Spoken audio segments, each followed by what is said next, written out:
अकबर महान अनारकली सलीम के फर्जी प्यार के किस्सों को हम सबको खूब बॉलीवुडिया सिनेमा ने दिखाया है, खूब रिझाया है और हम सब देखे भी।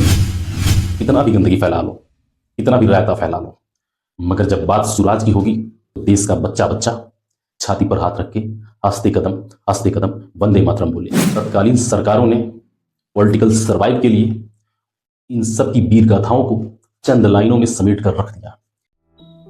हाथी घोड़े तो तलवार, फौज तो तेरी सारी है, पर जंजीर में जकड़ा राजा मेरा अब भी सब पर भारी है। इन दिनों छावा के संस्करण में जबरदस्त तरीके से पूरे देश में ये लाइनें छाई है। लॉर्ड मैकाले ने आजादी के पहले भारत में एक बात कही थी। उसने ये कहा था कि किसी भी राष्ट्र को गुलाम बनाने से पहले वहां के ग्रंथों को नष्ट कर दो, वहां की किताबों को जला दो, वहां की संस्कृति को खत्म कर दो, वो देश खुद ब खुद तुम्हारे गुलाम हो जाएगा।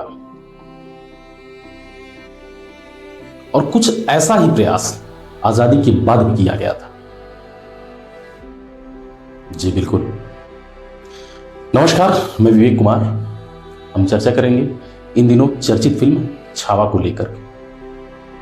ये फिल्म शिवाजी सावंत के उपन्यास पर आधारित है।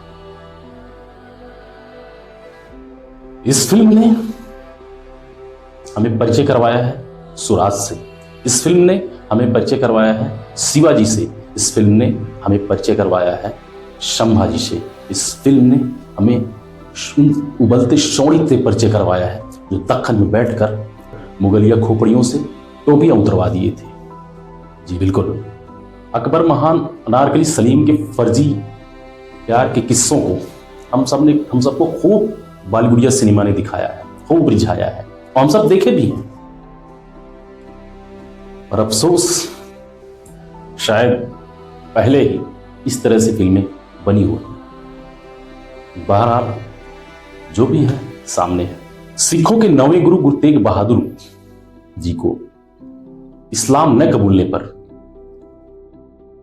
औरंगजेब द्वारा हत्या कर दी जाती है उनकी। और कुछ ऐसे ही मुंगेरी लाल के ख्वाब लेकर वो दक्खन में आ धमकता है। उसे लगता है कि दक्खन में भी मराठा भी उसके पैरों तले दब जाएंगे और इस्लाम कबूल कर लेंगे या उसकी धमक से डर जाएंगे। पर शायद उसे पता नहीं था कि मराठाओं का लहू हमेशा बाल लेता है, वो कभी ठंडा नहीं होता है। इस फिल्म ने अकलाते सो कॉल्ड स्टारों को यह सबक सिखाया है, कितना भी गंदगी फैला लो, कितना भी रायता फैला लो, मगर जब बात सुराज की होगी, जब बात संभाजी की होगी, जब बात रानी लक्ष्मीबाई की होगी, तो देश का बच्चा बच्चा छाती पर हाथ रख के हंसते कदम वंदे मातरम बोलेगा। शिवाजी, संभाजी और सिखों के 9वें गुरु गुरु तेग बहादुर जी को सिर्फ मुगलों ने नहीं कैद किया था, आजादी के बाद भी तत्कालीन सरकारों ने पॉलिटिकल सर्वाइव के लिए इन सब की वीर गाथाओं को चंद लाइनों में समेट कर रख दिया। इन सब की वीर गाथाओं को हिंदुस्तान के बचपन से मरहूम रखा, या यूं कहें चंद लाइनों में समेट कर रख दिया।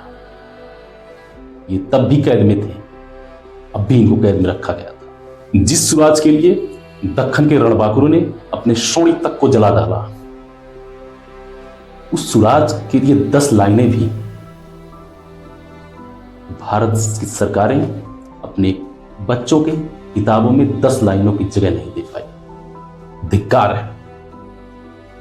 काश हिंदुस्तान का बचपन अकबर महान न पढ़कर शिवाजी महान, संभाजी महान, रानी लक्ष्मीबाई महान, भगत सिंह महान, इन हस्तियों को पढ़ा होता तो शायद आज फिल्में दिखा करके उनको ये बताना नहीं पड़ता